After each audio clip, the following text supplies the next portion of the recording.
10h08, on se retrouve en direct sur TV Finance avec Mathieu Driol. Mathieu qui est donc responsable du trading action chez Debaday. Bonjour Mathieu. Bonjour. Bonjour Mathieu. Bonjour. Alors on voit les indices européens qui décrochent pas mal ce matin. On cède à plus d'1% sur le CAC 40. On est en recul de 1,41% à 4300 points.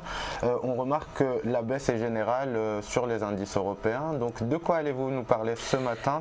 Qu'est-ce qui a retenu votre attention Mathieu? Alors en fait depuis 3 jours, jeudi, vendredi, lundi et aujourd'hui, on est pour moi sur une problématique générale qui est assez complexe. Jeudi après la BCE, on donne un signal baissier. Vendredi, on donne un signal haussier, donc contre-pied. Lundi, on contre le contre-pied par une séance baissière qu'on confirme ce matin en ouvrant un gap baissier. Donc on est sur un environnement maintenant, là, à l'heure où on parle, qui est fait uniquement de contre-pied, de prise de position qui sont contrées dès le lendemain. Et donc c'est une sorte de distribution générale de claques. Donc, vous en avez pris quelques-unes? Non, justement, ça fait 5 jours, 6 jours, 10 jours que je ne traite pas parce que je ne comprends pas ce qui se passe. J'ai pas de signal clair, que ça soit sur des valeurs fortes, des valeurs faibles, à part sur les matières premières, le pétrole notamment, qui est, on va dire, la problématique qui, elle, pour le coup, est très en tendance. Donc toutes les valeurs liées au pétrole, Tout à fait. que ça soit matière, on va dire, ressources, donc pétrole pur, explorateur pur, ou matière première, produit de base au sens large, lié à l'énergie, voilà. Ces deux problématiques-là sont à vendre, très clairement. Oui, clairement, on voit ce matin que, et notamment depuis plusieurs séances, on a un décrochage clair et net de plusieurs valeurs dans le domaine pétrolier. Que ce soit les majors pétrolières, les explorateurs de type Technip, Vallourec, fabricants de tubes, tout ça, c'est à la vente, et pas de problème. Mais le problème là, c'est le timing, c'est qu'elles ont déjà beaucoup baissé. Pour moi, ça va se poursuivre, donc il faut juste espérer un rebond de marché de ces valeurs, un petit pourcent, 1,5% pour retrouver un timing d'intervention. Sur ces deux problématiques-là, je les évacue parce que pour moi, elles sont claires.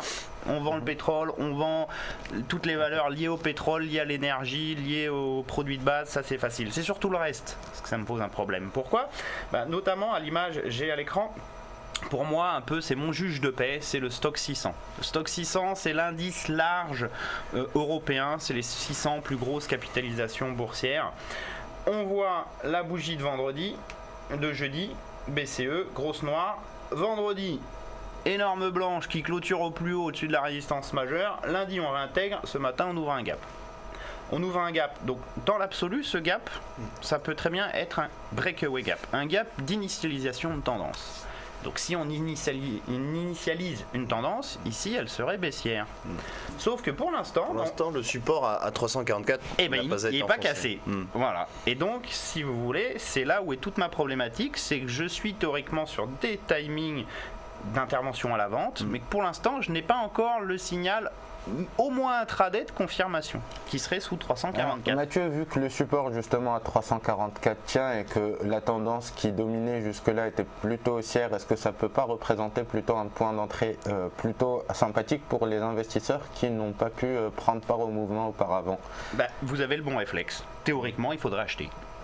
Sauf que avec ces marchés, on se dit c'est quand même compliqué. Il y a bien un moment où on va corriger cette très longue phase impulsive qu'on a démarré, en tout cas impulsive je ne sais pas, mais en tout cas haussière qu'on a démarré depuis le 15 octobre. Vous voyez, on a fait une impulsion, on a fait juste un tout petit plat ici pendant 7-8 jours, on est reparti à la hausse, c'était assez fort.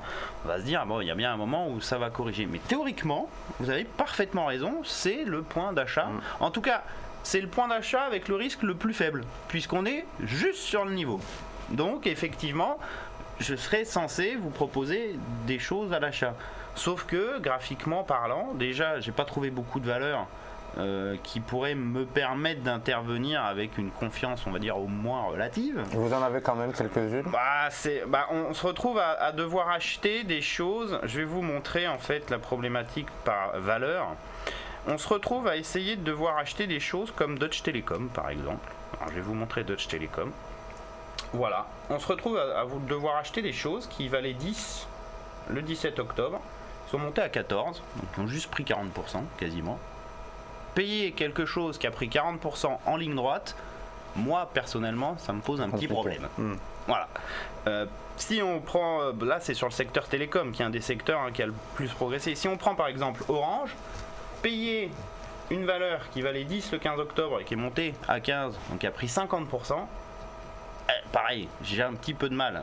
Donc je me retrouve un peu bloqué entre un indice global qui est sur son niveau de support, mais que s'il est cassé, j'ai un signal baissier puisque j'ai un gap au-dessus. Des valeurs fortes, donc des valeurs théoriquement qui sont les premières sur lesquelles je dois me concentrer si je veux acheter, qui ont déjà pris tellement, donc pour moi le train de la hausse il est passé et j'ai pas envie de rentrer juste avant l'arrêt de ce train d'une certaine façon. Sauf que techniquement parlant, je n'ai pas encore de signal de vente. Probablement que à mon deuxième intervention de la semaine jeudi, j'aurais probablement résolu cette problématique. Soit on aura donné effectivement ce signal baissier par la rupture des supports, et là, il faudra intervenir très clairement à la vente, en tout cas pour la semaine et demie, peut-être jusqu'à la fin du mois.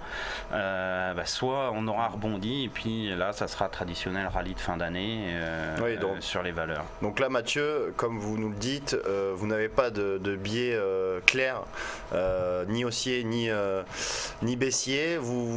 Mais est-ce qu'il y a tout de même des valeurs qui vont présenter un intérêt à l'achat ou à la vente selon vous? Alors, à la vente, si on veut vraiment se porter à la vente, si on veut de la tendance et de la sécurité, c'est énergie et produits de base.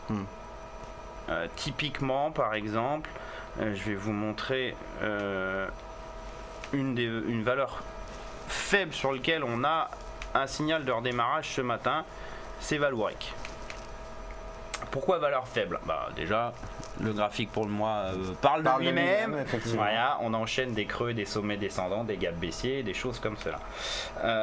On avait cette impulsion baissière, un plat, nouvelle impulsion baissière à la sortie. Ici, 4-5 jours de consolidation. Ces 4-5 jours de consolidation s'inscrivent, selon moi, dans le cadre d'une petite figure graphique en pennant. C'est une figure de continuation de tendance.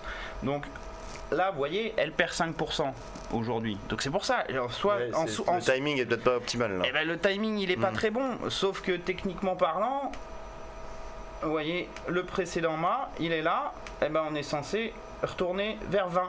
Donc au final, on vaut combien? 23,60. J'ai encore 10-12% à perdre. Donc j'ai du potentiel. Et si on devait intervenir justement sur cette valeur, quels seraient vos niveaux de stop justement?